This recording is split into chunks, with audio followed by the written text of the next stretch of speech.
Good morning, and now we are moving ahead on our chapter which we have started yesterday itself. And the name of the chapter is Consolidation. I hope I'm audible and visible. Okay, so now we are at consolidation के basics पे थे हम CA final के और good morning संस्कार Rahul Akhnoor good morning and एक बार मेरे को कंफर्म कर दो Zoom और क्लास प्लस पे दोनों कि मैं प्रॉपरली विजिबल हूँ कि नहीं. हाँ ठीक है चलो.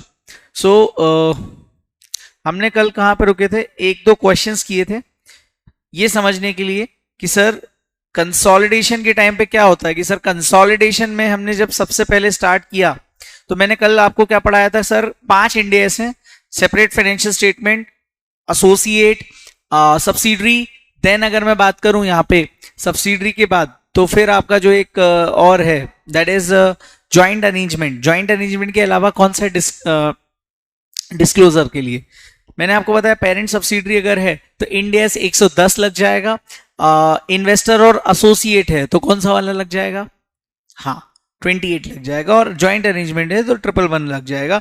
हर एक एंटिटी को दो टाइप के फाइनेंशियल स्टेटमेंट बनाने पड़ते हैं. अगर किसी एंटिटी के पास कोई सब्सिडरी ज्वाइंट वेंचर या एसोसिएट है तो उसको एक अपना सेपरेट फाइनेंशियल स्टेटमेंट जिसको स्टैंड अलोन फाइनेंशियल स्टेटमेंट भी बोलते हैं और दूसरा कंसोलिडेटेड फाइनेंशियल स्टेटमेंट भी मेंटेन करना पड़ेगा. और साथ ही साथ अगर कंसोलिडेशन हो रहा है और अगर आपकी सब्सिडरी है तो आप पे इंडियाज 110 लगेगा और इंडियाज 110 बोलता है फुल कंसोलिडेशन मेथड आपको फॉलो करना पड़ेगा. अगर इंडियाज 28 है तो equity method of consolidation follow करना पड़ेगा. अगर आपका ज्वाइंट अरेंजमेंट है तो पार्शियल कंसोलिडेशन. मैंने आपको बताया था कि इक्विटी फुल कंसोलिडेशन मेथड कब आप पे अप्लाई होगा, जब आपने दूसरी कंपनी पे 50% से ज्यादा स्टेक टेक ओवर करके रखा है. Power over the investee. याद आया कुछ? हेलो ओके, क्लास प्लस पे सब बढ़िया है. बाकी हाँ जूम वालों भाई आप लोग भी एक बार बता दो. हाँ फिर मैंने आपको बताया exemption from consolidated financial statement. Parent अगर सब्सिडरी है और उसके ओनर्स को इन्फॉर्म कर दिया गया, पेरेंट सब्सिडरी है किसी और एंटिटी की और उसके ओनर्स इन्फॉर्म ने और वो ऑब्जेक्ट नहीं कर रहे हैं कि भाई कंसोलिडेशन ना बनाने के लिए तो चलेगा. सिक्योरिटी लिस्टेड है या गोइंग टू बी लिस्टेड है, ना तो सिक्योरिटी लिस्टेड है ना तो गोइंग टू बी लिस्टेड है. कहां पे, इन दी वेयर, इन इंडिया और आउटसाइड इंडिया. अल्टीमेट होल्डिंग है वो वैसे ही कंसोलिडेटेड फाइनेंशियल स्टेटमेंट बना रही in accordance with the accounting standards. और पेरेंट अगर इन्वेस्टमेंट एंटिटी है और वो एफबीटीपीएल मेथड के थ्रू कंसोलिडेशन कर रही है, मतलब सब्सिडरी की अकाउंटिंग कर रही है, तो भी आप एग्जाम्प्ट हो जाओगे. मैंने आपको बेसिक प्रिंसिपल बताया था कि जब जब कंसोलिडेशन होता है तो मान लीजिए एक कंपनी ने दूसरी कंपनी में कुछ स्टेक लिया, 50% से ज्यादा स्टेक लिया. मैं आपको कंसोलिडेशन में फुल कंसोलिडेशन मेथड की बात कर रहा हूं कि अगर जब एक एंटिटी दूसरी एंटिटी में कोई कंट्रोल लेगी मोर देन 50% तो उतना जितना स्टेक इसने सामने वाले में परचेज किया है उतने नेट असेट्स इसको टेक ओवर करने पड़ेंगे. अरे यस और no? Yes. Then net asset take over करोगे आप तो किस तरीके से नेट एसेट निकालने हैं, तो हम always liability point of view prefer करते हैं और हम यहां पे क्या कर देते हैं, डी रिकॉग्नाइज कर देते हैं इन्वेस्टमेंट्स इन डेटर लिमिटेड और साथ ही साथ रिकॉग्नाइज कर देते हैं सब्सिडरी, मतलब derecognise the investments of subsidiary limited and recognise कर देते हैं assets and liabilities of subsidiary limited. Yes और नो? हमने वही किया था और इसके बाद क्वेश्चन किया था. तो कल तक के डिस्कशन में कोई दिक्कत है नहीं? कल जाते जाते हमने एक नया कंसेप्ट स्टार्ट किया था, कंसेप्ट ऑफ गुडविल और गेन और बार्गेन परचेज. तो मैंने आपको बताया था कि net assets of subsidiary on the date of acquisition less कर देंगे हम इन्वेस्टमेंट इन सब्सिडरी, लेस कर देंगे अगर कोई नॉन कंट्रोलिंग इंटरेस्ट है. और याद रखना कि जब भी पेरेंट मोर देन दी नेट एसेट पे करेगा तो जो एक्सेस अमाउंट होगा उसको गुडविल ट्रीट किया जाएगा. पेरेंट अगर लेस देन दी नेट एसेट पे किया करेगा तो उसको हम क्या बोलेंगे, गेन और बार्गेन परचेज.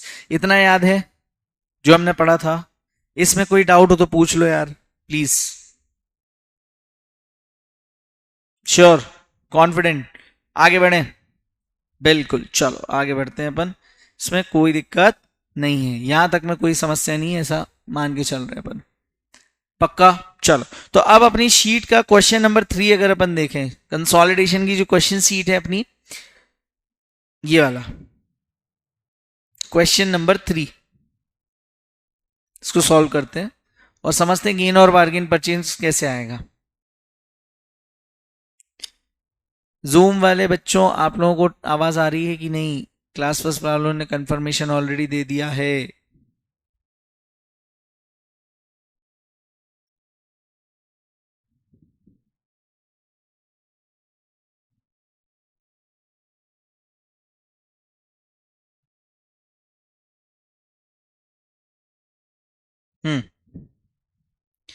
ये रही question number 3। Okay, thank you so much. Now what we are trying here is कि यहां पे बैलेंस शीट दी है पी लिमिटेड की और सब्सिडरी एस लिमिटेड की बैलेंस शीट दी है। इक्विटी शेयर कैपिटल है यहाँ पे 1000, retained earnings that is P and L वगैरह है 500, 700 की करंट लायबिलिटी है, पीपीई दिया है 900 का, करंट एसेट 480 का, और investment in S limited on balance sheet date कितना है 820। वाइल अगर आप सब्सिडरी की बैलेंस शीट देखो तो कितना है 600, 100, 500, 700 और 500। क्या बोल रहा है? Prepare consolidated financial statement, sorry consolidated balance sheet and pass the general entry. तो अपन कैसे करेंगे? याद है अपना स्टेप नंबर 1 क्या होता है सर? स्टेप नंबर 1 अपना होता है कि prepare share holding pattern. Share holding pattern कितना दिया है? कुछ भी नहीं दिया, ये मान के चलेंगे अपन 100% है, 100% ये मान लेना। तो सॉल्यूशन में अपन क्या करेंगे? सबसे पहले step number 1, share holding pattern equals to P limited equals to 100%, therefore non controlling interest, ये जिसको हम माइनॉरिटी इंटरेस्ट बोलते थे, कितना हो जाएगा? 0। Step number 2, date of acquisition क्या है सर? डेट ऑफ एक्विजिशन है 31 मार्च अगेन, क्योंकि बैलेंस शीट डेट दी हुई है, दिया है ना ये देखो। इन्वेस्टमेंट कब किया है? हाँ, तो डेट ऑफ एक्विजिशन कितनी हो जाएगी अपनी? 31 March. Step number 3, step number 3 में क्या निकालोगे? Statement of net asset of किसका? S limited on date of acquisition. अब जब अपन ये निकाल लेंगे तो इसमें कैसे आगे बढ़ेंगे, फर्दर आगे कैसे बढ़ेंगे, ये समझने वाली बात है। स्टेटमेंट ऑफ नेट असेट्स कैसे निकालोगे दोस्त? कौन सा पॉइंट ऑफ व्यू बताओ जरा मुझे, जल्दी बताओ। देवांश, पीयूष, शाहरुख एंड संस्कार, अखनूर, राहुल, फटाफट से मुझे बताओ कैसे। लायबिलिटी पॉइंट ऑफ व्यू तो कितना आ रहा है जरा बताना सर। 700 गिवन है, देखो 600 ये, तो अपन फटाफट से लिख देंगे सर ये हमारे इक्विटी शेयर कैपिटल है 600 सर, रिटेन्ड अर्निंग्स है अपने की 100, तो टोटल आ जाएगा 700, और ये 700 हमारा हो जाएगा नेट एसेट। देन अपन आ जाएंगे स्टेप नंबर 4 पर। अब चूंकि याद करना दोस्तों, हमने पिछले क्वेश्चन में क्या किया था? 1 2 3 4th में हम आ गए थे जनरल एंट्री फॉर कंसोलिडेशन, लेकिन अब यहां पे अपन एक स्टेप और निकालेंगे, बिकॉज अपने को ये कैलकुलेशन भी करनी है। और ये कैलकुलेशन कैसे पता चलेगा? जितना ये सोना दिया है और जितना पीसी है। पीसी कितना गिवन है क्वेश्चन में? पीसी अपने को 820 गिवन है। जितना मैंने इन्वेस्टमेंट किया वही मेरा पीसी होगा, यस और नो? तो मैं क्या करूंगा तो हमने स्टेप्स फिक्स कर लेंगे अपन। स्टेप नंबर 4 में क्या लिखेंगे? परचेज कंसिडरेशन, या अपन डायरेक्ट ऐसा भी कर सकते हैं, कैलकुलेशन ऑफ, क्योंकि यहां कैलकुलेट नहीं करना है पीसी। गुडविल, बिजनेस कॉम्बिनेशन में अपने को पीसी कैलकुलेट करना पड़ता था, और गेन ऑन बार्गेन परचेज, यहां पे लिखेंगे net assets of subsidiary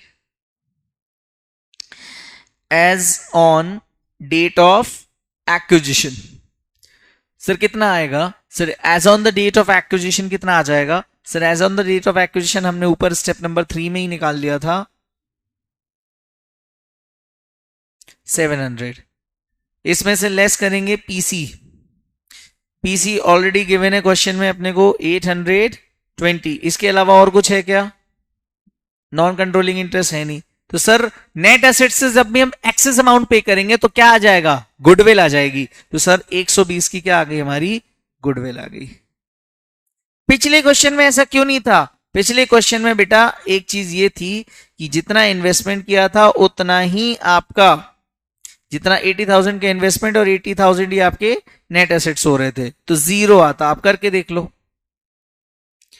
step number 4 आपका ये हो गया। स्टेप नंबर 5 में आप क्या करोगे? General entry for consolidation. फटाफट से नोट करो क्या होगी जनरल एंट्री, जरा बताओ। राहुल बताएगा मुझे, देवांश बताएगा, अखनूर बताएगा, जल्दी बताओ कैसे आ जाएगा इसमें। Journal entry. So journal entry बहुत आसान है। Net assets of subsidiary limited debit to investment in subsidiary. ये फटाफट से आ जाएगा। कितने का है सर? ये 820 दिया है। हाँ, ये अपन ने 700 निकाला था। और बैलेंसिंग फिगर कहां जाएगी? Goodwill sir. ये कुछ और नहीं, ऊपर वाले स्टेप को ही अपन ने यहां पर रिपीट मार दिया एंट्री के फॉर्म में।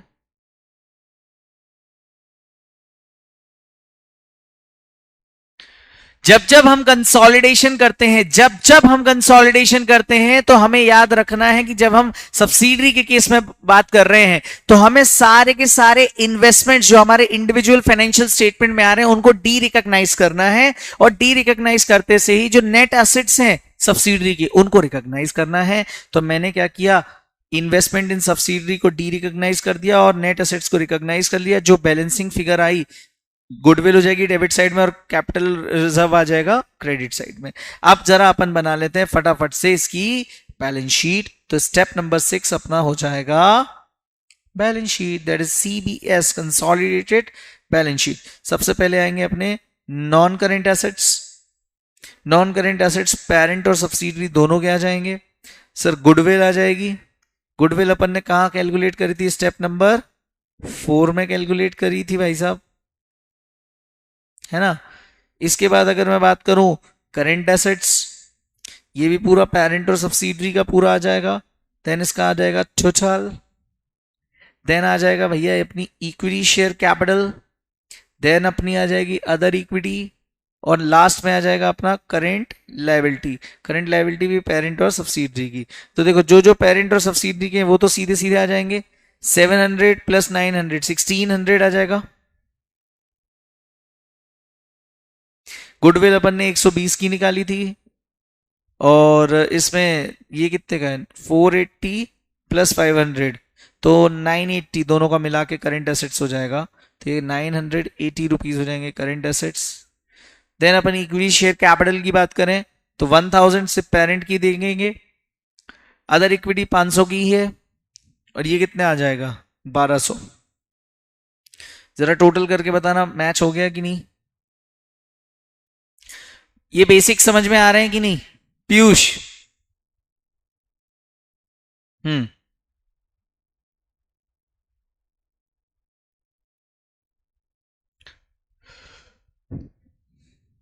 बोलो कर पाओगे यहां तक में कोई समस्या?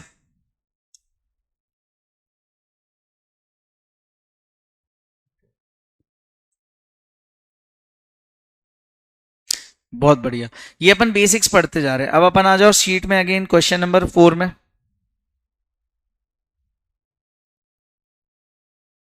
ये मैं आपको समझा रहा हूं, करना आपको है ये वाला। I am giving you 10 minutes. 10 minutes I am giving you guys. 4th question consolidation के लिए बहुत ही अच्छा क्वेश्चन है और थोड़ा सा इसमें एक लेवल अपन ने बढ़ाया है। देखते हैं क्या है। सर पीपीई गिवन है अपने को, होल्डिंग की 5, होल्डिंग की है 70,000, सब्सिडी की भी 70,000। Investment in 100% equity share of S limited on balance sheet date, तो बैलेंस शीट डेट पर आपने 90,000 के इन्वेस्टमेंट करे हुए हैं।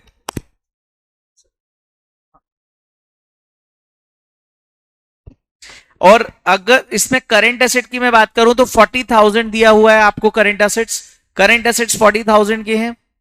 Equity share capital 10 rupees each, 1 lakh और 60,000, ये पेरेंट मतलब पी लिमिटेड मतलब पेरेंट है ना। Retained earnings that is the other equity 60,000, 20,000, current liability 40,000, 30,000 total.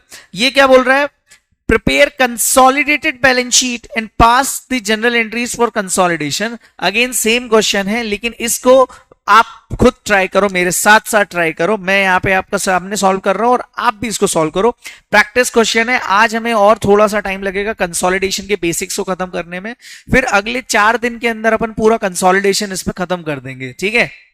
तो सिंपल है, क्या दिया है अपने को, 100% टेक ओवर है। तो स्टेप नंबर 1 कंसोलिडेशन में जब भी आओ अपना स्टेप्स नहीं भूलना है। अपन ने क्या क्या स्टेप्स पढ़ के रखे हैं कंसोलिडेशन में। पहला स्टेप होता है कि शेयर होल्डिंग पैटर्न कितना है आपका। दूसरा जल्दी, हाँ, डेट ऑफ एक्विजिशन, किस डे पे आपने एक्वायर किया है स्टेक को। तीसरा क्या होगा, स्टेटमेंट ऑफ नेट एसेट्स, इसको अपन शॉर्ट में बोलेंगे SONA of subsidiary on the date of acquisition. Then SONA मतलब स्टेटमेंट ऑफ नेट एसेट्स, है ना। हाँ, देन आपका आ जाएगा next step, calculation of goodwill और गेन और bargain purchase. Step number 5 general entry for consolidation, उसमें क्या होगा, डी रिकॉग्नाइज कर दोगे इन्वेस्टमेंट्स को, रिकॉग्नाइज कर दोगे नेट एसेट्स किसके, सब्सिडरी के, यस। और कोई बैलेंसिंग फिगर है तो गुडविल और गेन और बार्गेन परचेस में चला जाएगा। क्लियर है। लास्ट में क्या बना देंगे, कंसोलिडेटेड बैलेंस शीट बना देंगे। चलो, तो स्टेप नंबर 1 अपना बहुत क्लियर है, आप भी बनाओ मैं भी बनाता हूं, क्योंकि अपन ने देखो 3 क्वेश्चंस कर लिए इससे पहले, ऑलमोस्ट सिमिलर उसमें है। तो अब मैं चाहूंगा आप लोग मुझे सॉल्व करके बताओ कितना आंसर आ रहा है। I am giving you 10 minutes, अभी 8:48 हो रहे हैं, 8:58 तक का टाइम है अपने पास, और बहुत जल्दी करना है, क्योंकि मैं चाहूंगा एक क्वेश्चन तो आप भी करो। और याद रखना एग्जाम में कोई भी क्वेश्चन हो कंसोलिडेशन का, अपने को ये अपनी स्टेप्स हैं, एक स्टेप और बढ़ जाएगी इसमें, इनफैक्ट 2 स्टेप्स, तो टोटल 8 स्टेप्स होती हैं कंसोलिडेशन के क्वेश्चन को करने के लिए, पूरी 8 स्टेप्स, इसके अलावा कोई स्टेप नहीं है। हाँ, फिर वर्किंग नोट्स बढ़ जाते हैं अपने, तो उसके लिए आप अलग से कर सकते हो। बनाओ फटाफट से, I am waiting for you guys.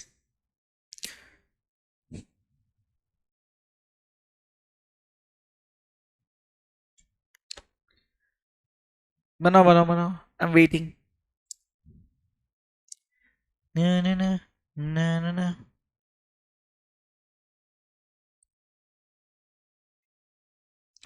सबसे पहले आ जाएगा शेयर होल्डिंग पैटर्न, क्योंकि प्रेजेंटेशन के भी मार्क्स हैं। आपकी बैलेंस शीट मान लो वैसे तो टैली हो जाएगी, लेकिन स्टिल नहीं हुई तो आपको प्रेजेंटेशन के तो मिलेंगे 100%। शेयर होल्डिंग पैटर्न किसका 100% है सर, पी लिमिटेड का। जब पी लिमिटेड का 100% है, देयरफॉर नॉन कंट्रोलिंग इंटरेस्ट कितना हो जाएगा, 0। आ जाते हैं स्टेप नंबर 2 पे। So date of acquisition, balance sheet date क्या है, 31 मार्च। 31 मार्च, ईयर नहीं गिवन है क्वेश्चन में तो अपन भी यूज नहीं करेंगे, ठीक है। चलो, नेट एसेट्स निकाल लो अब स्टेप नंबर 3 में। स्टेटमेंट ऑफ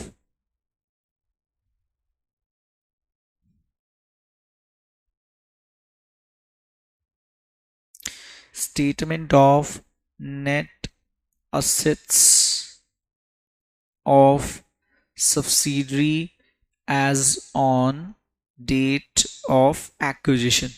क्लियर है, कितना गिवन है, बैलेंस शीट में देखेंगे तो शेयर कैपिटल ली है 60,000 और 20,000 के अदर इक्विटी, तो 80,000 हो जाएगा यार अपना, राइट। तो शेयर कैपिटल गिवन है 60,000 और रिजर्व्स एंड सरप्लस या रिटेन्ड अर्निंग्स बोल सकते हैं अपन। क्वेश्चन में रिटेन्ड अर्निंग दिया तो रिटेन्ड अर्निंग ही बोलेंगे। 20,000, टोटल हो जाएगा 80,000। देन आ जाइए स्टेप नंबर 4 पर। सर स्टेप नंबर 4 क्या है? वो बोलती है कैलकुलेट करो कि गुडविल आएगा ये कि गेन और बार्गेन परचेस आएगा। सो कैलकुलेशन ऑफ गुडविल और गेन ऑन बार्गेन परचेस। इसमें आ जाएगा सबसे पहले net assets of subsidiary as on date of acquisition, जो अपने को 80,000 है, हमने ऑलरेडी स्टेप नंबर 3 में इसको निकाल लिया था। देन अपन इसमें से लेस कर देंगे परचेज कंसिडरेशन। ऑलरेडी गिवन है क्वेश्चन में, हमने कितने का इन्वेस्टमेंट किया? सर 90,000 का इन्वेस्टमेंट किया। सर नेट एसेट हमारे आ रहे हैं 80,000 और हमने इन्वेस्टमेंट किया 90,000 का, मतलब हमने नेट एसेट से 10,000 ज्यादा पे कर दिया। जब जब हम नेट एसेट से एक्सेस अमाउंट पे करेंगे तो क्या आ जाएगा बुक्स में? गुडविल आ जाएगी। सो पीसी अपन ने 90,000 का किया। वेरी गुड यार, तुम लोग मतलब मजा दिला देते हो जब ऐसे आंसर दे देते हो सुबह सुबह। फिर मुझे लगने लगता है कि मैं नींद खोल के आया हूँ, नहा धो के आया हूँ, तो मेरा दिन अच्छा हो जाएगा आज का। क्या जाएगा? Goodwill. Step number 5,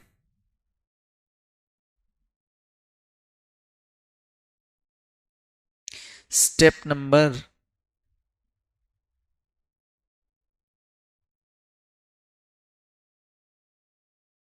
5 journal entry. क्या आ जाएगा? Sir net asset of subsidiary limited account debit 80,000, goodwill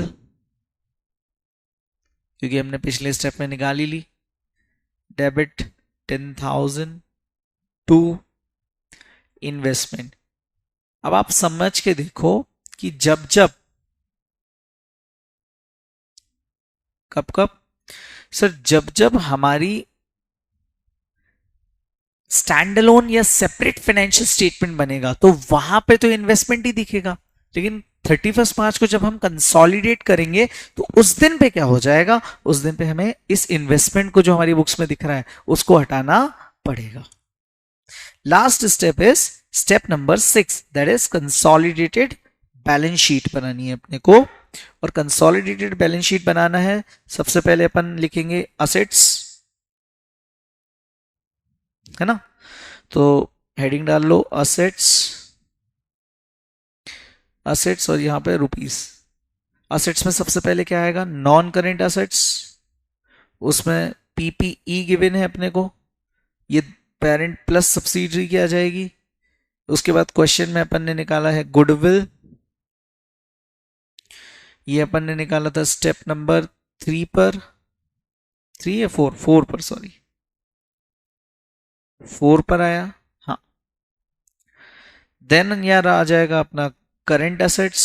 current assets के लिए मैं बोलूंगा parent plus subsidiary. Then asset side का हो गया टोटल। अब अपन लाइबिलिटीज पे आ जाएंगे, तो लाइबिलिटीज में आ जाएगा इक्विटी एंड लाइबिलिटीज। जरा मुझे बैलेंस शीट का टोटल बताओ कितना आया जिन जिन का हो गया? 23,000। वेरी गुड यार, देवांश, पीयूष, संस्कार, अखनूर, राहुल, मोनिका का नेटवर्क शायद डाउन है इसलिए ज्वाइन नहीं हो रही है, कोई दिक्कत नहीं। शाहरुख, हाँ तुम्हारा कितना आया? 23,000। लेट्स, मुझे पता नहीं, मैंने बेसिक क्वेश्चंस बनाए जस्ट आपकी प्रैक्टिस हो जाए, क्योंकि फिर अपन इसके बाद आगे बढ़ेंगे ना, इस वजह से।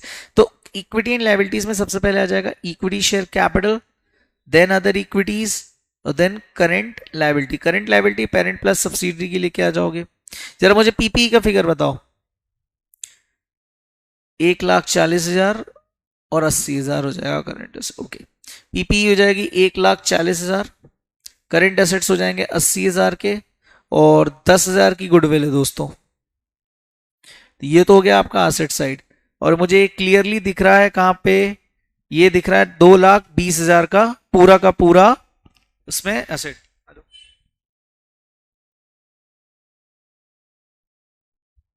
ठीक है, मैं करवा दूँ। हाँ, मैं मैसेज डाल देता हूँ।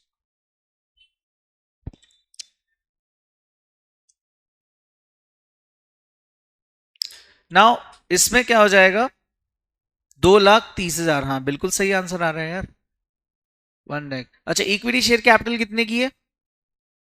पेरेंट की 1 लाख, और रिटेन अर्निंग 60, और ये आ जाएगा 70। सही है, ये आ जाएगा 1 लाख, ये आ जाएगा 60, ये आ जाएगा 70, 2,30,000। अब बताओ बैलेंस शीट कौन बोलता कंसोलिडेशन में बैलेंस शीट नहीं टैली होती?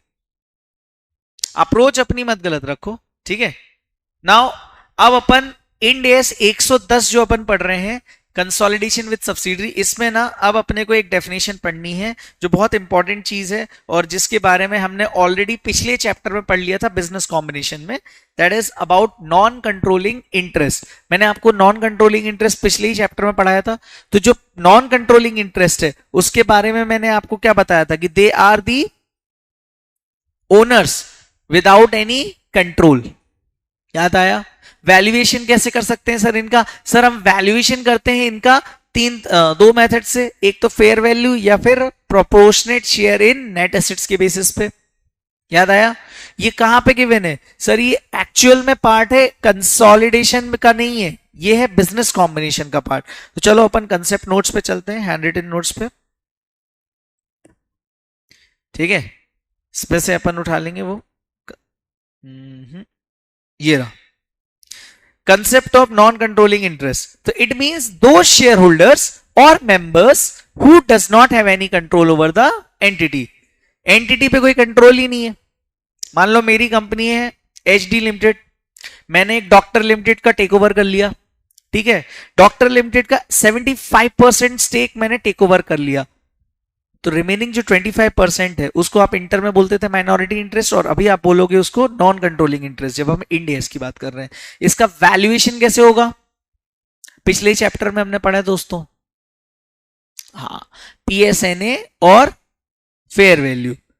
It means share of the net assets of subsidiary which is not owned by the holding company, और हम ऐसा भी बोल सकते हैं they are the owners without any control. ठीक है, तो ये तो हो गया अंडरस्टैंडिंग पॉइंट ऑफ व्यू से। आई डोंट थिंक इसमें ज्यादा अपने को टाइम देना चाहिए।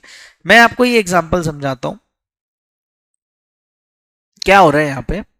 ये कंपनी है, बहुत वर्ल्ड फेमस कंपनी है। इस कंपनी के सामने वाली कंपनी के कितने 75% स्टेक टेक ओवर कर लिया। अब इसका जो, ये कौन सी कंपनी, इसका नाम अपन बदल देते हैं, अपन अपने चैप्टर में जो कंपनी का नाम ले रहे हो उसी को लेके चलेंगे हमेशा, डॉक्टर लिमिटेड। तो डॉक्टर लिमिटेड का टेक ओवर हो गया, एक्विजिशन हो गया, कितने परसेंट का? 75% का हो गया। तो सर जो 25% बैलेंस शीट में स्टेक दिख रहा है वो हो जाएगा किसका? Non controlling interest. लेकिन ये जो 75 है ये तो हो जाएगा HD लिमिटेड का। तो अब जब डॉक्टर लिमिटेड की बैलेंस शीट बनेगी,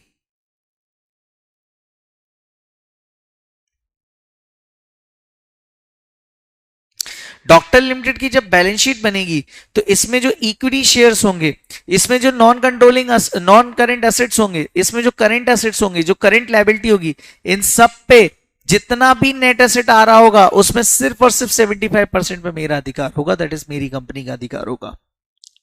बाकी की जो 25% है वो हमेशा नॉन कंट्रोलिंग इंटरेस्ट में जाएगा। सर अगर मैं मान लो इसको NCI को वैल्यू करता हूं फेयर वैल्यू पे, तो मैंने आपको क्या बताया था कि अगर फेयर वैल्यू पे NCI मीजर होगा वो कब होगा? या तो क्वेश्चन में डायरेक्टली इंफॉर्मेशन दे दी कि फेयर वैल्यू पर equity share is the x amount, जो भी गिवन है क्वेश्चन में। लेकिन अगर क्वेश्चन में कुछ भी नहीं दिया, क्वेश्चन ब्लैंक है in relation to non controlling interest, तो अपने को जो नॉन कंट्रोलिंग इंटरेस्ट का वैल्यूएशन है वो ऐसे टोटल नहीं करना है, अपने को proportionate share in net asset वाला मेथड यूज करना पड़ेगा। याद आया? हेलो? तो इसको फटाफट से बनाना चाहते हो तो बना लो इस एग्जाम्पल को। मैं तब तक आपके नोट्स में इसको इनकॉर्पोरेट कर देता हूं। एक काम करता हूं, इसको सी डायरेक्ट उठा लेते हैं ना अपन। हम्म हम्म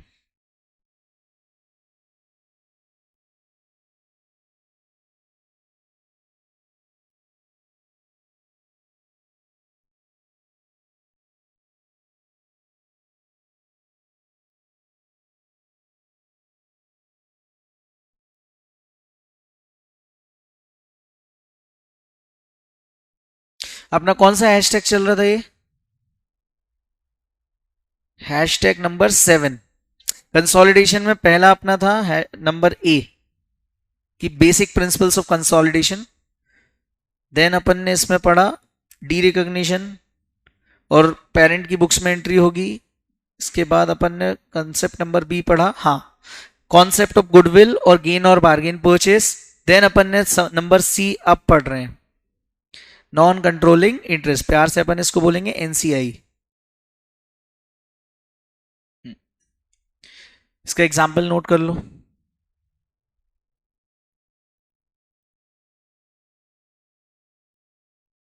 इसका एग्जाम्पल अगर आप नोट करोगे तो फटाफट से इसको नोट कर लो। ऐसे ये ऐसे ही चार्ट बना लो, कोई दिक्कत नहीं है, आराम से।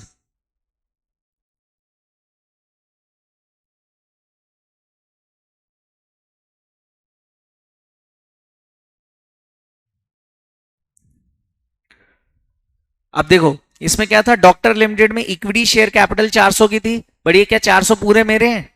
नहीं है, तो मैं कैसे निकालूंगा? नेट एसेट्स 400 इंटू 75%, और ये जो रिमेनिंग 100 बचे इसमें, ये क्या हो जाएंगे 400 इंटू 25%। ये कैसे निकला? Proportionate share in net assets, क्योंकि अपने क्वेश्चन में फेयर वैल्यू पर शेयर नहीं दिया मैंने, क्वेश्चन साइलेंट है तो पीएसएन है। यस, इस पे ज्यादा डिस्कशन हम इसलिए नहीं करेंगे क्योंकि हमने ऑलरेडी पढ़ा हुआ है बिजनेस कॉम्बिनेशन में ये। अब एक इंपॉर्टेंट चीज, क्योंकि इसके बाद चालू हो जाएंगे अपने एडजस्टमेंट्स जो एग्जाम में आपको दिखेंगे।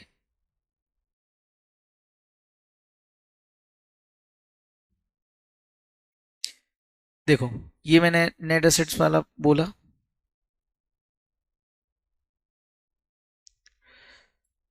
Eight P S N A, ये बात हो रही है यहां पे फेयर वैल्यू।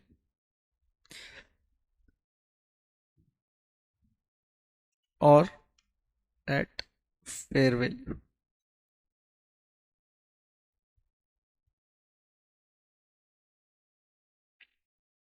अब इस बात को समझना, मैं ये जो बोल रहा हूं, balance sheet of P limited given on 31 March 2023। Equity share capital 1000 के, रिटेन अर्निंग 500 के, करंट लायबिलिटी 700 की है, नॉन करंट एसेट्स 900 के, करंट एसेट्स 600 के।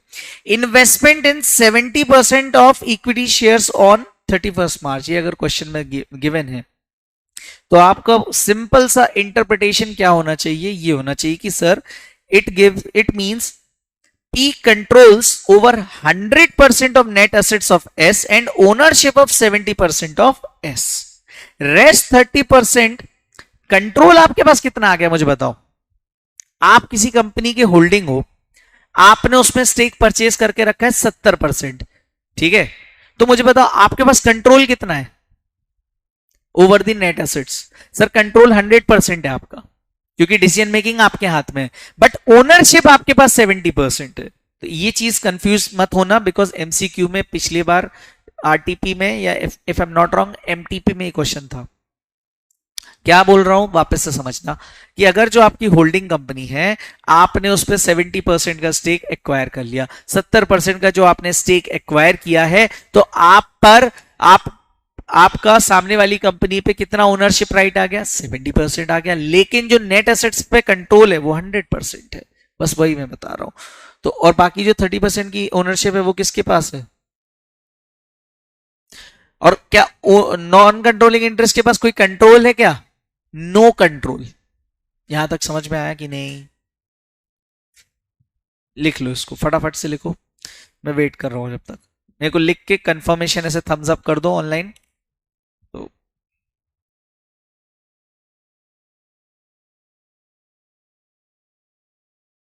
अपनी क्लास आज अपन 10 बजे तक एक्सटेंड कर रहे हैं इंस्टेड ऑफ 9:30। कॉफी आ जाएगी आज ही।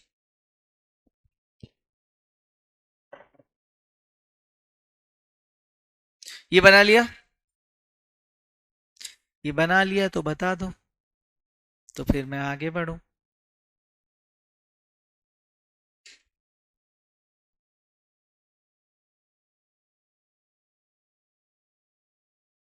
क्योंकि अब मुझे एक कंसेप्ट पढ़ाना है, that is in relation to growth concept.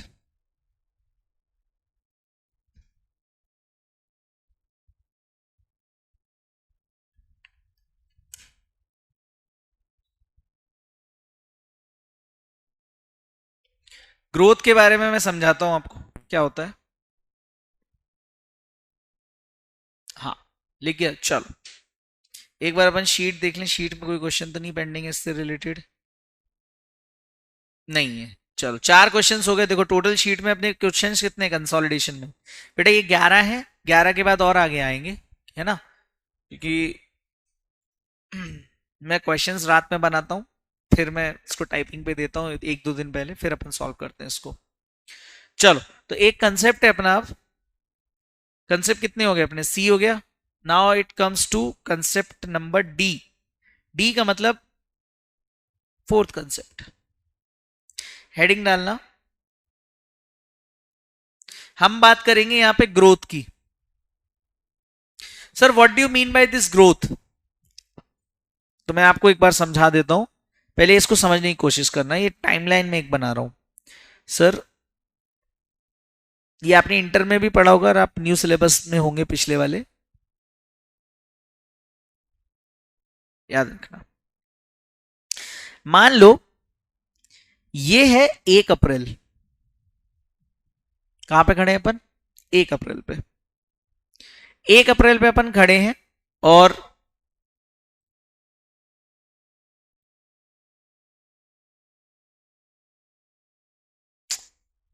1 अप्रैल पे खड़े हैं और 1 अप्रैल पे क्या हो गया, ईयर स्टार्ट हुआ। यहां से लेके अपन गए, ये मान लीजिए है आपकी 30 जून, 30 जून, इसको मैं बोलूंगा डेट ऑफ एक्विजिशन, जिस दिन आपने स्टेक एक्वायर कर लिया, ठीक है। और ये है 31 March, that is the year end. अब आपने बिजनेस यहां पे स्टार्ट किया, बिजनेस आप थ्रू आउट द ईयर कर ही रहे थे,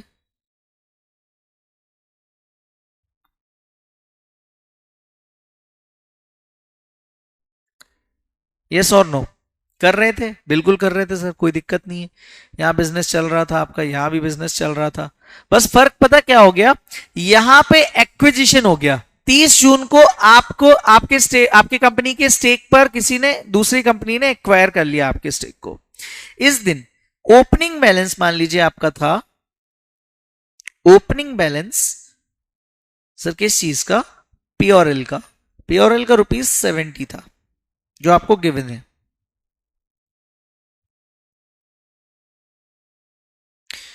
क्लोजिंग बैलेंस मान लीजिए आपका 70 की जगह पे है 90।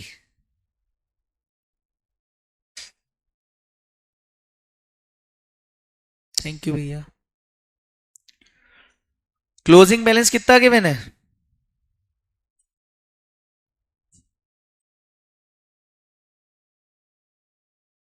$90।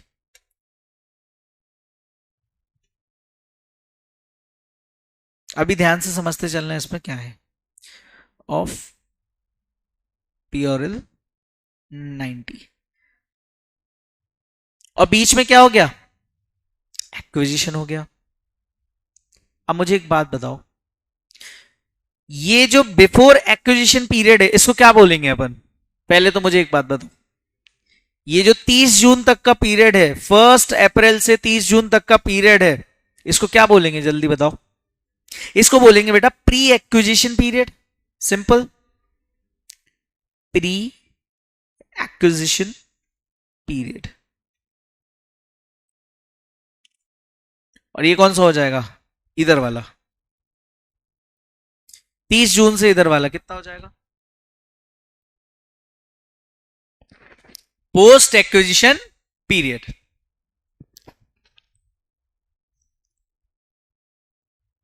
अब कहानी ये मिड ईयर एक्विजिशन की है। कहानी किसकी है? अभी तक तो अपन ने जितने क्वेश्चन देखे सब में क्या हो रहा था, 31 मार्च को टेक ओवर हो रहा था। ये यहाँ पे मिड ईयर एक्विजिशन बोल रहा है। अगर साल के बीच में कभी भी एक्विजिशन कर रही है कोई कंपनी या किसी का स्टेक बिका तो उसको अपन बोलते हैं मिड ईयर एक्विजिशन। क्योंकि चाट मसाला भी तो चाहिए हर चैप्टर में, तो ये इस चैप्टर में सबसे ज्यादा मजा आता है जब मिड ईयर एक्विजिशन का क्वेश्चन होता है ना। इतना इसको बना लो, आराम से इसको बनाओ, है ना। बिल्कुल, ये होता है मिड ईयर एक्विजिशन 30 जून वाला। अब ये जो 30 जून वाला मिड ईयर एक्विजिशन है, इस दिन मान लो अपन, अच्छा ये प्री एक्विजिशन के कितने मंथ से? 3 महीने हैं। और ये पोस्ट के कितने मंथ से दोस्तों? पोस्ट एक्विजिशन के कितने मंथ से? 9 मंथ से। यस और नो?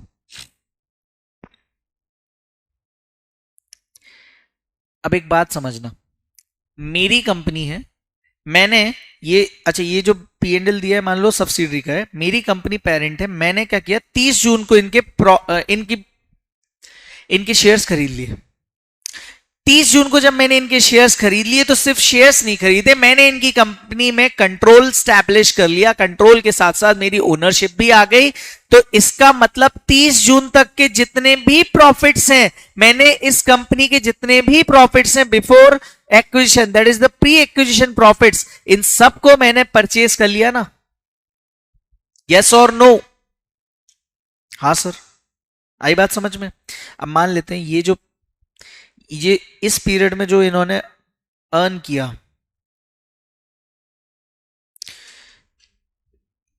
इन प्रॉफिट्स को किसने कर लिया? बाय कर लिया मैंने। तो बाय कर लिया मैंने प्रॉफिट्स जब मैंने इनको खरीदा। अब ये मुझे बताओ, ये जो प्रॉफिट है प्री एक्विजिशन वाला जो प्रॉफिट है, ये कौन सा नेचर का है? कैपिटल है या रेवेन्यू? जल्दी, I need the answer. Capital nature का है या रेवेन्यू नेचर का है? जल्दी बताओ।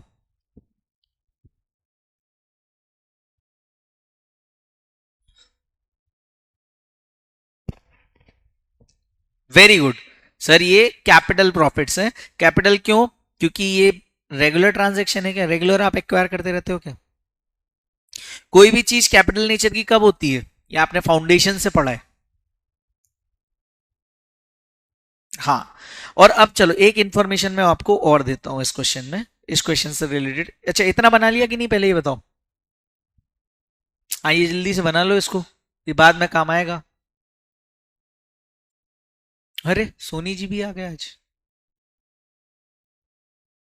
इतनी जल्दी आ जाते हो क्लास में?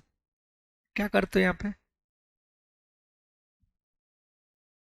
सोनी जी आ गए मतलब हम धन्य हो गए।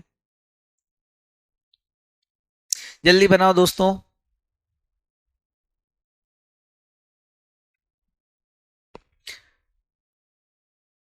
हाँ संस्कार, बिल्कुल। अखनूर। अच्छा जब नाम लो ना तुम अखनूर तुम्हारा, तभी तुम रिप्लाई करते हो। पूरे टाइम मुझे ऐसा लगता है तुम बस रजाई ओढ़ के लेटे हुए हो घर पे। मेरे को थम्स अप कर देना जैसे ही हो जाए। हो गया क्या? देवांश ने बोला हो गया। चलो ठीक है, इसमें अपन आगे बढ़ते हैं, क्योंकि ये कंसेप्ट आज सीखना है, इसका क्वेश्चन भी करना है आज अपने को।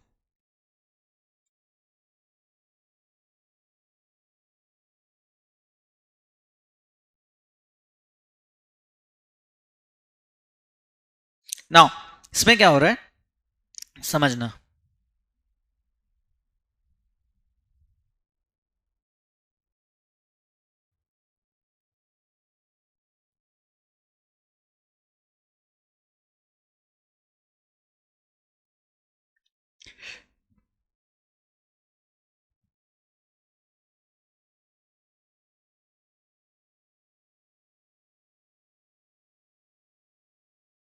हम्म, अब मैं ये बताता हूं, इस पूरे साल में, इस पूरे 12 महीने में इन्होंने 120 रुपए कमाए। ध्यान से समझना मैं क्या बोल रहा हूं। ओपनिंग बैलेंस कितना था? 70। क्लोजिंग बैलेंस कितना है? 90। साल भर जो आपने कमाया वो कितना हो गया? 120। तो अब एक बात बताओ मुझे, इस 120 को जो आपने साल भर कमाया है, इसमें से कुछ 3 महीने प्री एक्विजिशन का भी होगा और कुछ यहां पे 9 मंथ्स का होगा, दैट इज पोस्ट एक्विजिशन। हाँ, तो कैसे होगा, इसको पहले अपने को निकालना पड़ेगा। इसको कैसे निकालोगे? हाँ, हाँ, हाँ, क्यों? नीचे है ना?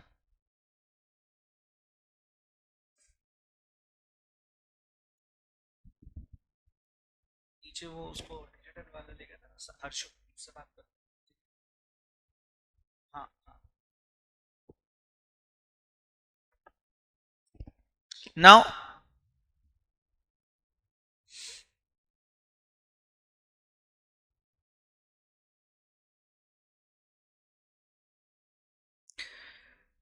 30 जून को क्या है? 30 जून को जब आपने डेट ऑफ एक्विजिशन किया, इस दिन पे मुझे बताओ 120 रुपए पूरे साल भर का अगर प्रॉफिट है, तो इन 3 महीनों का प्रॉफिट कितना होगा जब आपने एक्वायर किया? इस डेट तक का एक्वायर एक्विजिशन कितना होगा? क्योंकि आप कंसोलिड, अब ध्यान से समझना, कंसोलिडेशन कब करते हो आप? ईयर एंड पर करते हो। सर मैं ईयर एंड पर कंसोलिडेशन करता हूं, इसका मतलब मुझे यहां पे कंसोलिडेशन करना है, लेकिन मैं अपना प्रॉफिट जो बुक करूंगा वो तो इसी डेट से बुक करूंगा ना, क्योंकि इस डेट तक का तो मेरे लिए मैंने कैपिटल खरीदा है और इस डेट का मैंने कैपिटल नॉर्मल नेचर का है, रेवेन्यू नेचर का है प्रॉफिट। तो इसको अपन क्या बोलेंगे 9 मंथ्स में?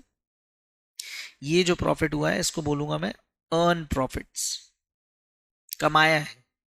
तो ये कौन से वाला हो जाएगा सर? ये हो जाएगा रेवेन्यू प्रॉफिट, रेवेन्यू नेचर का। ठीक है, अब एक बात समझना,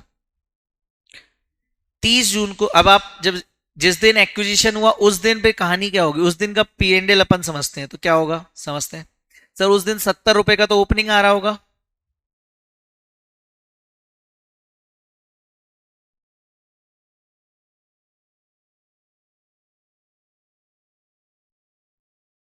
हम्म, 70 रुपए का ओपनिंग आ रहा होगा। अच्छा, ये 3 महीनों का कितना आ जाएगा सर? ये 3 महीनों का कैसे निकालोगे? 120 डिवाइड बाई 12 इंटू 3 मंथ्स, तो ये 30 रुपए आपने 3 महीने के कमाए, तो प्लस इस दिन तक आपने कितने कमा लिए? 30 और कमा लिए। टोटल आपका इस दिन पे प्रॉफिट कितना हो जाएगा? 100। ये जो 100 है, ये कुछ, ये कहां जाएगा? ये ट्रांसफर कर दोगे आप कहां पे? Transfer to statement of net assets of subsidiary on date of acquisition. Date of acquisition क्या थी अपनी? 30 जून थी। ये समझ में आया कि नहीं? ये 100 रुपए कहां से आए? स्टेटमेंट ऑफ नेट एसेट्स पे पहुंचाने वाले। सर 120 रुपए हमने कमाए साल भर में, जिसमें प्री एक्विजिशन वाला था 30 रुपए और ओपनिंग बैलेंस 70 था, तो ये 70 plus 30 that is equal to 100। ये on the date of acquisition है। ये आया समझ में? ये अगर आ गया तो बाकी तो कुछ बचा ही नहीं है। बाकी तो क्या है ये देखो, रेवेन्यू प्रॉफिट्स कितने हो जाएंगे आपके? Sir again 120 divide by 12 into 9 months, तो ये आ जाएगा हाउ मच? 90 रुपीज। सिंपल। ये जो 90 रुपए हैं, इसके लिए क्या लिख रहा हूं मैं? Belongs to P limited and NCI का भी शेयर है भाई साहब। ये 90 तो मतलब एक्विजिशन के बाद जो आपने कमाए वो कितने हैं? 90। अब इस 90 में दो हिस्से होंगे, एक तो कंसोलिडेशन के दौरान किसका? होल्डिंग कंपनी का, और बाकी का नॉन कंट्रोलिंग इंटरेस्ट का। ये बात समझ में आई? यहां तक में कोई भी समस्या? तो चलो, अब अपने को बस टोटल निकाल लेना है। तो हमारे कैपिटल प्रॉफिट्स कितने हो जाएंगे? सर कैपिटल प्रॉफिट तो सीधा सीधा 100 अपन ने कैलकुलेट कर लिया था। रेवेन्यू प्रॉफिट कितना हो जाएगा हमारा?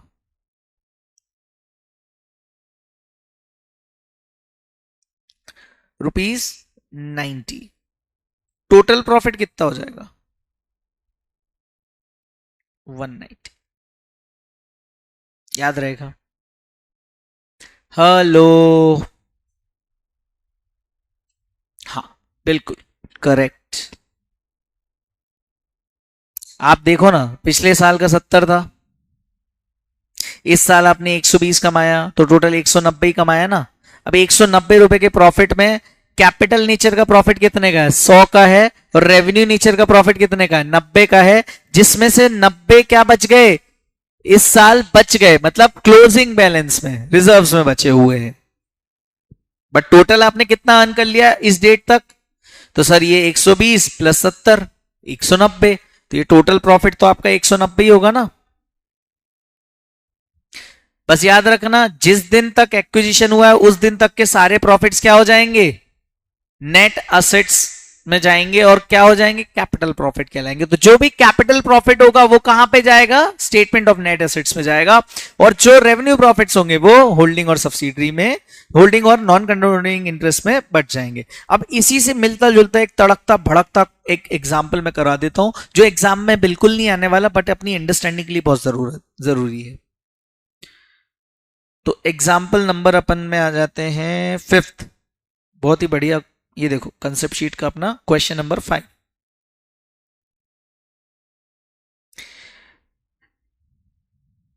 ये देखो, अच्छा मैं तुम्हें 2 मिनट पहले टाइम दे रहा हूं, ये चार्ट बना लो भाई। ये आपको लास्ट डे रिवीजन इसी से करना है। और ये ट्रीटमेंट्स हैं, इसको मैं येलो कर देता हूं।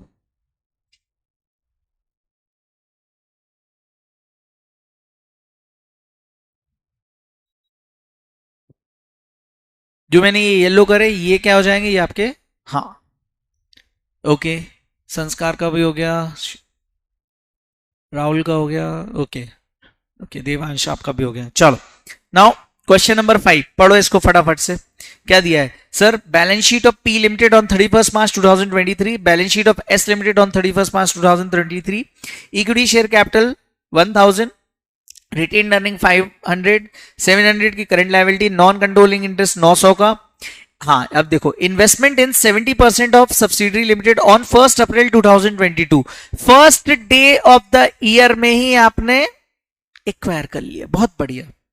क्या ये मिड ईयर एक्विजिशन है क्या? जल्दी बताओ, क्या ये मिड ईयर एक्विजिशन है क्या? नहीं है, ऑफ कोर्स नहीं है, साल के बीच में थोड़ी हुआ भाई। ओके, सब्सिडरी के क्या दिए हैं? Equity share capital, retain earning, current liability, non current, current assets.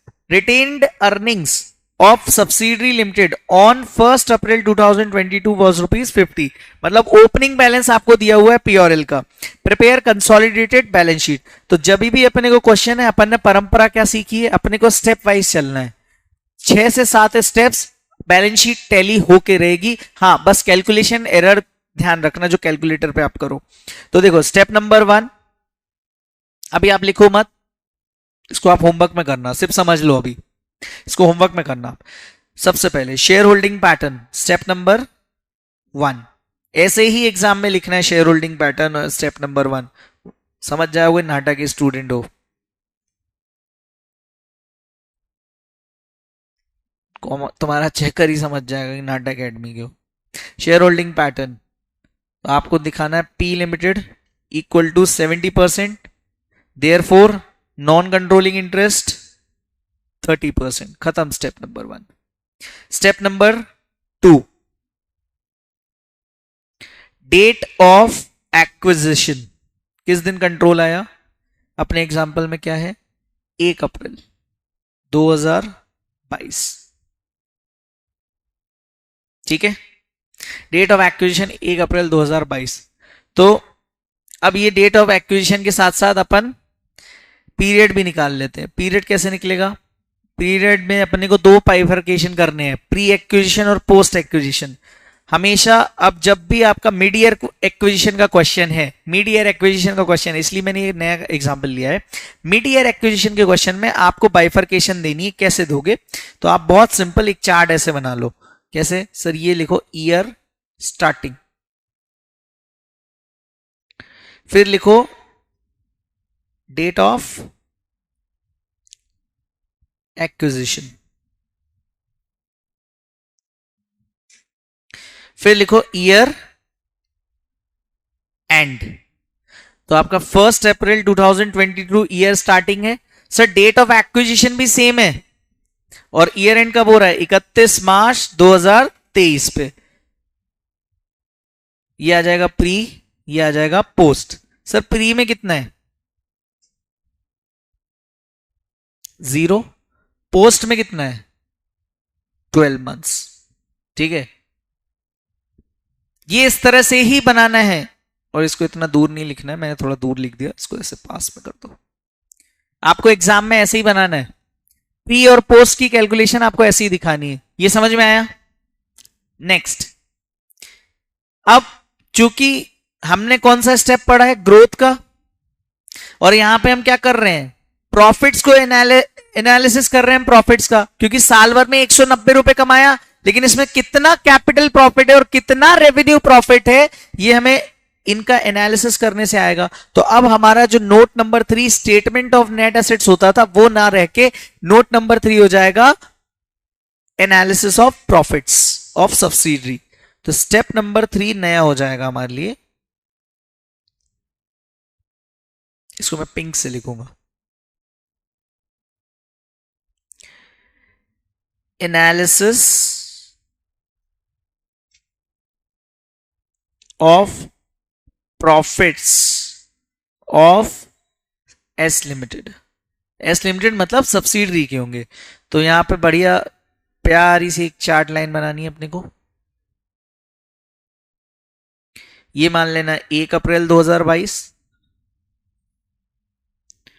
ठीक है, ये आपका आ जाएगा। अच्छा, साल भर में आपने 1 अप्रैल 2022 में आपका ओपनिंग बैलेंस कितना था?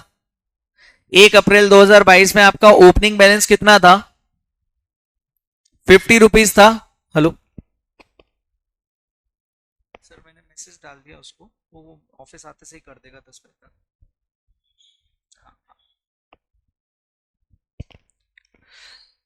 कितना है ओपनिंग बैलेंस? 50। तो 1 अप्रैल 2022 को आप कितना लिख रहे हो उसको? P&L ₹50। सर क्या हम इसको रिटेन्ड अर्निंग भी बोल सकते हैं? बिल्कुल बोल सकते हो, क्वेश्चन में रिटेन्ड अर्निंग है। Retained earning is nothing but the P or L और रिजर्व्स। ठीक है, अब मुझे एक बात बताओ, साल भर में आपने कितना कमाया? क्लोजिंग बैलेंस कितना है आपका? सब्सिडरी की बात कर रहा हूं भाई, सब्सिडरी का ओपनिंग 50 है और साल भर का क्लोजिंग, क्लोजिंग कितना दिया हुआ है बैलेंस शीट में गिवन है 200। अच्छा मुझे एक बात बताओ, आपने साल भर में जो था, मतलब 31 मार्च का जो था, 31 मार्च 2023, अच्छा ये कितना हो जाएगा? ये आपको गिवन है closing rupees how much 200। Opening 50 था, क्लोजिंग 200 है, मतलब करंट ईयर में कितना अर्न किया आपने? करंट ईयर में आपने 150 रुपए कमाए। यस और नो? ये जो 150 रुपए आपने कमाए हैं, इस 150 में ये 150 पूरे कहां के हो जाएंगे? ये बटेंगे प्री और पोस्ट एक्विजिशन में। प्री का पीरियड कितना है 0, तो सारा का सारा किसका हो जाएगा? ये पोस्ट में चला जाएगा। तो यहां आ गया प्री एक्विजिशन प्रॉफिट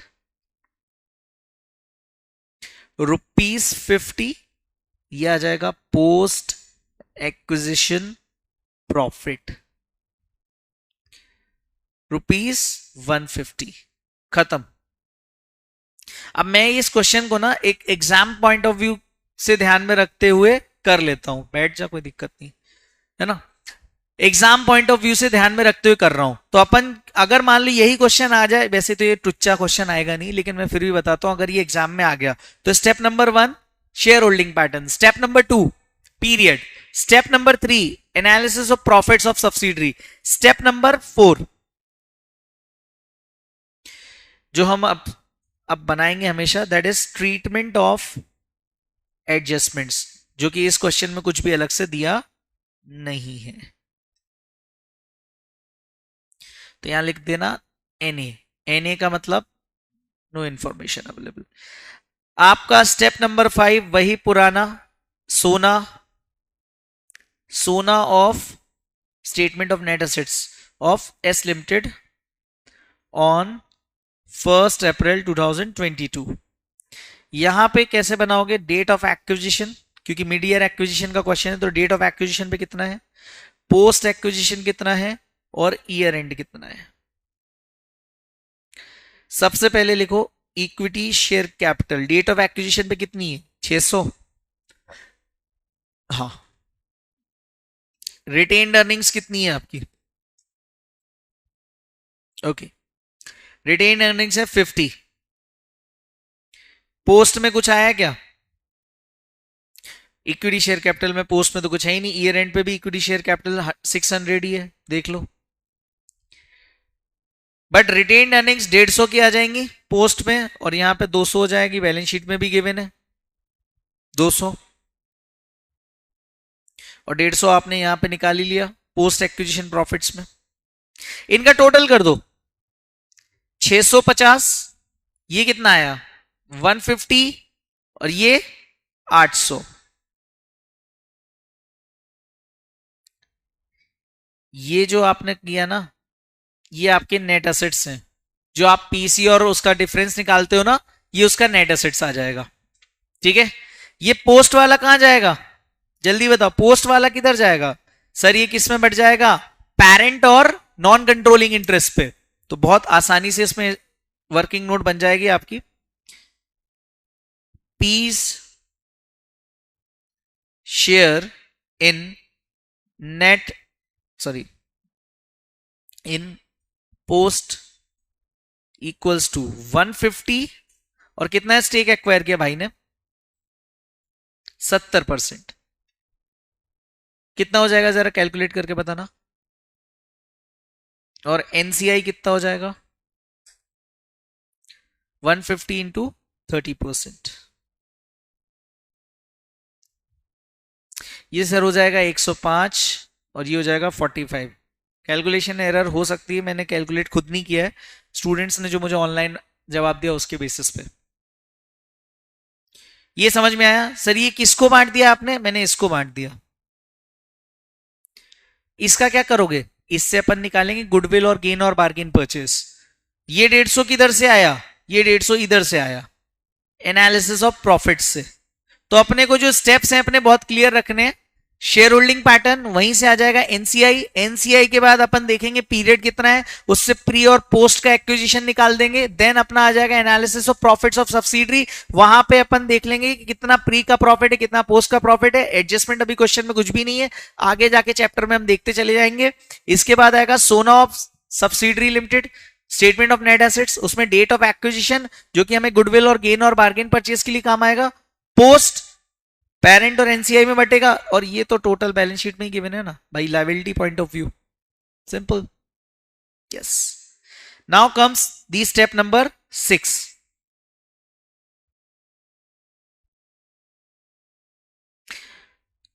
गुडविल और गेन ऑन बार्गेन परचेज। सबसे पहले तो अपने यहां पे आना चाहिए क्या, net assets of subsidiary limited on 1/4/2022, लिख देना, स्टेप नंबर 5 में ही निकाल लिया अपन ने। कितना आया ये देखो 650,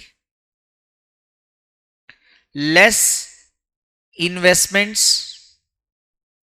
पीसी मतलब इन्वेस्टमेंट्स, इन एस लिमिटेड। कितना इन्वेस्टमेंट किया भैया बैलेंस शीट में देखना, 700 का किया था अपन ने,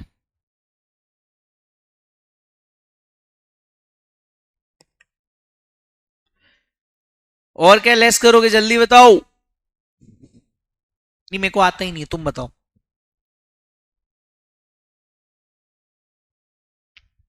वेरी गुड यार। एनसीआई, एनसीआई को काय पे मीजर करोगे, फेयर वैल्यू गिवन है क्या क्वेश्चन में, नहीं, तो आप लिखोगे इसको at proportionate share in net assets, bracket में कैलकुलेशन दिखा दो इसकी, 650, ये जो जैसे अपन बिजनेस कॉम्बिनेशन में करते थे 650, और एनसीआई का परसेंटेज कितना है 30%। कितना आया 195 आया है एज पर देवांश, टोटल कितना हो गया 895। whenever we pay more than the net assets of subsidiary, तो अपना अमाउंट कितना आएगा जो बैलेंसिंग फिगर होगी, डिफरेंस, ये आई गेस आएगा 245। क्या आ जाएगा ये बताओ, गुडविल और गेन और बार्गेन परचेज, सर गुडविल आएगा। बहुत बढ़िया, बहुत बढ़िया, एक्सीलेंट। इसके बाद आएगा आपका स्टेप नंबर 7। स्टेप नंबर 7 में आप क्या निकालोगे सर? जनरल एंट्री करेंगे ना कंसोलिडेशन की। सर वो तो पूछी नहीं जाती एग्जाम में, हम अपना अभी कंसेप्ट बिल्ड कर रहे हैं, तो निकाल लो इसको। एंट्री होगी net assets of S limited debit to investment in S limited. कितना हो जाएगा सर? ये तो 650 गिवन है, और ये कितना है 700। टू एनसीआई ये भी तो गिवन है। अच्छा हाँ 195, और बाय बैलेंसिंग फिगर क्या आ जाएगा? गुडविल कितना 245। कुछ नहीं, यही वाले स्टेप को अपन ना एंट्री में कन्वर्ट कर देते हैं, इसी स्टेप को अपन एंट्री में ले आते हैं, तो फटाफट से अपना हो जाता है। Next is step number 8, NCI का total. Step number 9, other equity का टोटल। और step number 10, consolidated balance sheet. Total अगर कभी कंसोलिडेटेड पीओरएल का भी क्वेश्चन है तो 11 स्टेप्स होंगे, अदरवाइज कंसोलिडेटेड बैलेंस शीट में 10 स्टेप्स बनाने हैं। पहला शेयर होल्डिंग पैटर्न, दूसरा पीरियड, तीसरा एनालिसिस ऑफ प्रॉफिट, चौथा ट्रीटमेंट ऑफ एडजस्टमेंट्स, पांचवा स्टेटमेंट ऑफ नेट एसेट्स, उसके बाद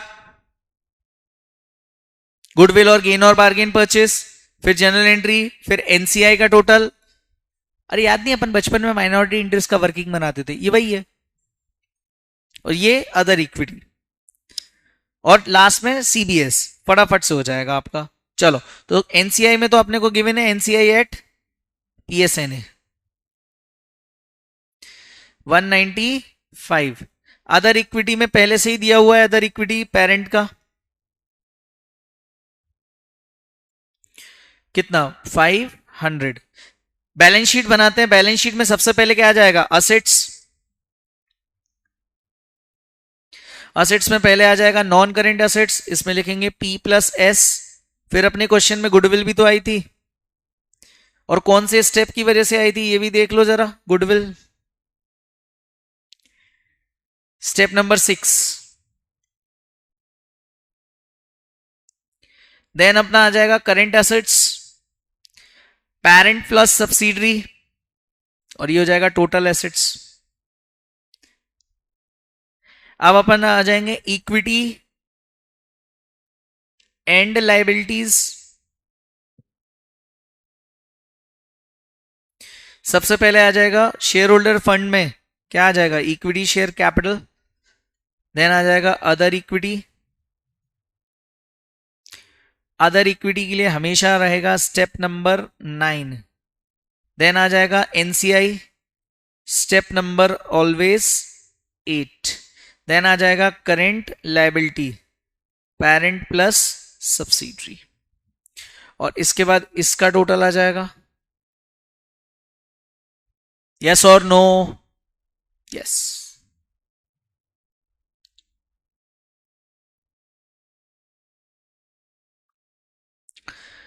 चलो तो नॉन करेंट एसेट्स कितने हैं? बैलेंस शीट अब टैली करते हैं। नॉन करेंट एसेट्स कितने हो जाएंगे टोटल? 700 प्लस 900 1600 हो जाएंगे टोटल, फटाफट से। स्टेप नंबर 6 में आपने गुडविल भी निकाल ली थी 245। करेंट एसेट्स कितने के आ जाएंगे?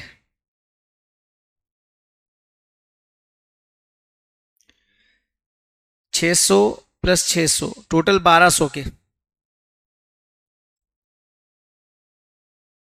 इक्विटी शेयर कैपिटल उतना ही है 1000 का। स्टेप 9 और 8 छोड़ दो, और ये कितना है? ये भी 1200 है क्या? ओके। आते हैं स्टेप नंबर 9 पे। अब मुझे एक बात बताओ, एनसीआई और भी कहीं आया क्या? सर ये तो पीएसएनए वाला आ गया, प्लस याद करो step number 3 sorry, step number 5, NCI post profit का शेयर 45 और जो पी का शेयर है पोस्ट का वो भी तो आएगा। ओके, तो इनके सेकंड इफेक्ट्स भी देने पड़ेंगे। यस, तो एनसीआई में एनसीआई पोस्ट प्रॉफिट शेयर कितना आया था सर? ये आएगा था 45। कहां से आया सर? ये स्टेप नंबर 5 में, और इसमें ऐड कर दो प्लस, क्या ऐड करोगे बताओ? शेयर ऑफ पोस्ट प्रॉफिट, ये भी कहां से आया? स्टेप नंबर 5 से। 105, इनका टोटल कर लो और इसका टोटल कर लो, कितना आया? 240 और ये 605। इनको लिख दो अब लास्ट में। सर ये तो आ जाएगा 240 और 605। जरा बैलेंस शीट टैली करो, आ गया क्या?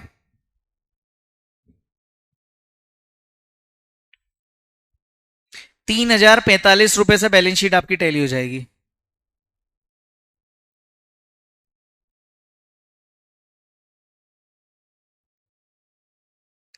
ठीक है, ₹3045 से आपकी बैलेंस शीट टैली हो जाएगी। अब बस एक लास्ट कंसेप्ट अपन और सीख लेते हैं आज का, that is the in relation to the impairment of goodwill. अब अगर आपके पास गुडविल कहां पे होगी, मुझे बताओ बैलेंस शीट में गुडविल कहां कहां होगी? एक तो सर ऑलरेडी जो बैलेंस शीट अपने को 31 मार्च की दी हुई उस पे, क्वेश्चन में जो बैलेंस शीट दी बेसिकली, और दूसरा आपने जब कैलकुलेशन ऑफ गुडविल और गेन और बार्गेन परचेस निकाला, मतलब बिजनेस एक्विजिशन के दौरान कोई गुडविल आ गई, तो ये दो, इन दोनों का टोटल। तो बेसिकली मैं आपको क्या बोल रहा हूं कि अगर आपका एक तो कहां पे आ जाएगा? गिवन, ऑलरेडी गिवन गुडविल, दूसरा गेन ऑन बार्गेन परचेस। अब इसमें आता है इंपेयरमेंट का प्रोविजन। इंपेयरमेंट का मतलब क्या होता है? हाँ, इंपेयरमेंट मतलब गुडविल को रिडक्शन कर देना, reduction in value of goodwill due to amortisation. तो इसके लिए मैं आपको एक चार्ट दिखा देता हूं, बस वही अपने को देखना है कंसेप्ट के लिए, पूरा इंपेयरमेंट खत्म। तो देखो, इंपेयरमेंट ऑफ गुडविल कैसे होगा? इसका मतलब होता है reduction in the value by amortisation. अब रिडक्शन हो रहा है किसकी वैल्यू में? इंटेंजिबल की। इंटेंजिबल क्या है? गुडविल। लेकिन अब उसको समस्या यह है कि कौन सा मेथड फॉलो हुआ है एनसीआई के वैल्यूएशन पे, क्योंकि एनसीआई का वैल्यूएशन ही डिपेंड करेगा आपकी गुडविल और गेन और बार्गेन परचेस की कैलकुलेशन पे। याद करो, अपन ऐसा करते हैं ना नेट, ये देखो, ये वाले स्टेप में भी तो अपन ने यही किया अभी इसी क्वेश्चन में। कहां गया? ये रहा। पहले अपन ने नेट एसेट्स निकाले, फिर अपन ने इन्वेस्टमेंट्स लेस करे ऑलरेडी, फिर अपन ने एनसीआई को लेस किया, वो भी पीएसएनए मेथड से। तो अगर पीएसएनए मेथड से ये आंसर आ रहा है, हो सकता है फेयर वैल्यू मेथड से कुछ और आंसर आए, और वो इस एनसीआई के वैल्यूएशन पे डिपेंड करेगा कि गुडविल कितनी आएगी। ये बात तो समझ गए? तो इंडेस 110 बोलता है कि अगर एनसीआई का valuation at proportionate share in net asset, मतलब पीएसएनए, एनसीआई एट पीएसएनए पे वैल्यूएशन हुआ है, तो फिर इसको क्या बोलेंगे? Partial goodwill. It is not a full goodwill. और अगर ये proportionate share in net asset है, तो इसको अपन जब पार्शियल गुडविल बोल रहे हैं, तो पूरा का पूरा गुडविल का जो इंपेयरमेंट है वो किसके पीओआरएल को हिट करेगा? पेरेंट के पीओआरएल को, मतलब होल्डिंग कंपनी के पीओआरएल को इंपैक्ट करेगा इंपेयरमेंट। लेकिन सर अगर फेयर वैल्यू पर है, इसका मतलब फुल गुडविल है, और फुल गुडविल है तो इसका मतलब पीओआरएल साथ साथ एनसीआई, इन दोनों के शेयर होल्डिंग पैटर्न के बेसिस पर इंपेयरमेंट होगा। समझे? फॉर एग्जांपल से गुडविल है 10,000 और 10% से इंपेयरमेंट क्वेश्चन में गिवन है, तो आप या तो एंट्री पास कर दो कि पीस पीओआरएल डेबिट टू गुडविल 1000, अगर ये वाला है। लेकिन अगर ये वाला है एनसीआई वाला, तो आप क्या करोगे? पीस P or L NCI debit to goodwill, और जो उनका शेयर होल्डिंग पैटर्न है उसके हिसाब से एंट्री पास कर दोगे। तो यहां तक ये क्वेश्चन समझ में है, मतलब ये कंसेप्ट समझ में है। बहुत ज्यादा कुछ खास नहीं, क्योंकि बिजनेस कॉम्बिनेशन में अपन ने ये भी कर लिया था। फटाफट से इसको मैं कॉपी मार देता हूं आपके चार्ट में।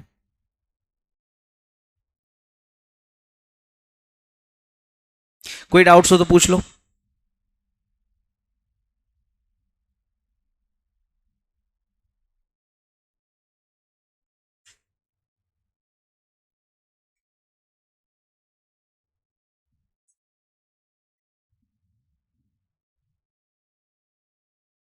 डी के बाद आ गया ई।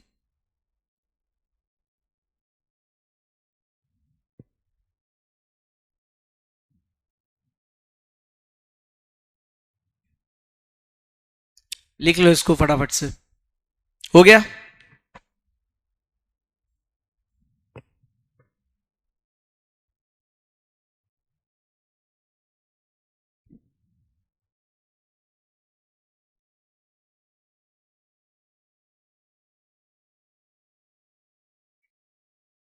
Steps to solve the question of consolidation, याद रखना, open of all the 10 steps. सबसे पहले क्या करना है, ओपन कर दो सारे के सारे 10 steps. Give single effect of given balance sheet figures and double effect of all the adjustments given. By following the above 3 steps we will automatically finish step 3 to 4। 3 to 4 steps अपने शुरुआत के खत्म हो जाएंगे।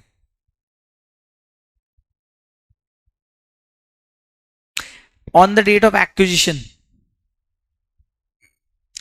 On the date of acquisition देखो, जो आपका doubt है ना कि सर हमें इंपेयरमेंट किसका करना है, तो अगर कुछ भी नहीं दिया, डायरेक्टली सिर्फ इतना दिया कि on the date of acquisition, तो फिर आप क्या करोगे, कुछ भी क्वेश्चन में नहीं है तो जो बिजनेस एक्विजिशन के दौरान गुडविल आ रही उसको कर दो। और अगर क्वेश्चन में इंपेयरमेंट से रिलेटेड पूरा प्रोविजन दिया हुआ है तो अपन उसको पूरा कर लेंगे। अभी इसका क्वेश्चन अपन कल करेंगे, है ना, अभी तो टाइम खत्म होने वाला है अपना, इस वजह से इसका क्वेश्चन अभी कल करेंगे। बस याद रखना अगर स्पेसिफिकली दिया है तो स्पेसिफिकली ट्रीटमेंट देना है अपने को, ठीक है।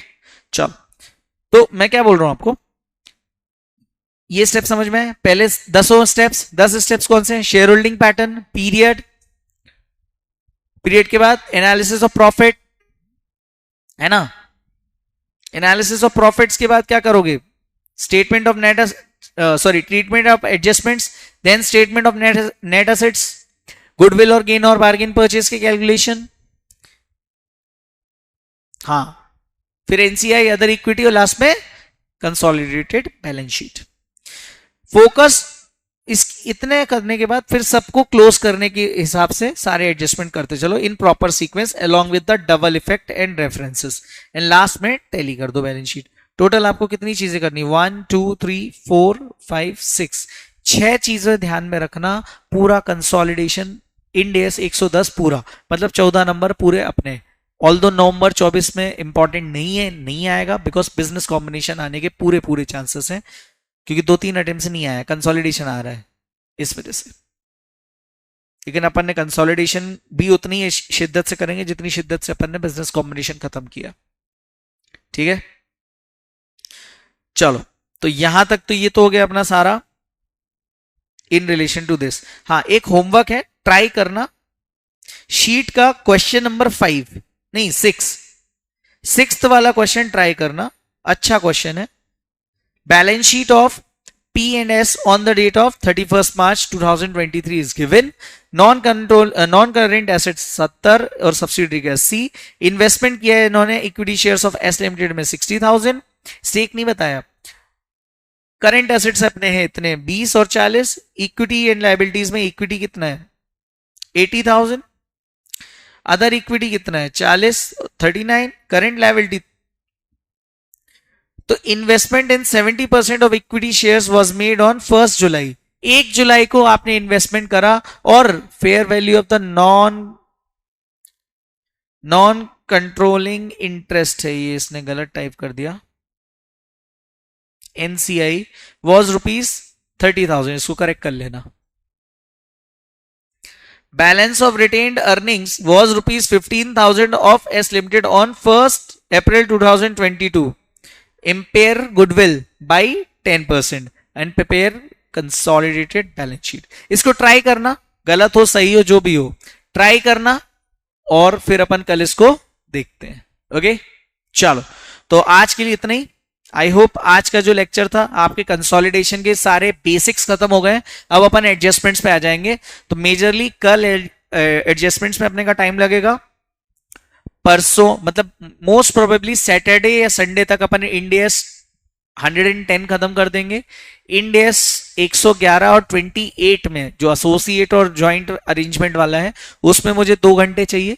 तो अराउंड मंडे ऑनवर्ड्स अपन किसी स्मॉल इंडियस को ले लेंगे या हो सका तो रेवेन्यू को ले लेंगे, बिकॉज वो भी अच्छा खासा इंडिया से जो आता ही आता है. तो कंसोलिडेशन अपन मंडे तक खत्म करने की पूरी कोशिश कर रहे हैं. ठीक है, तो बाकी की बातें करेंगे अपन कल. That's it for today and have a good day. Bye.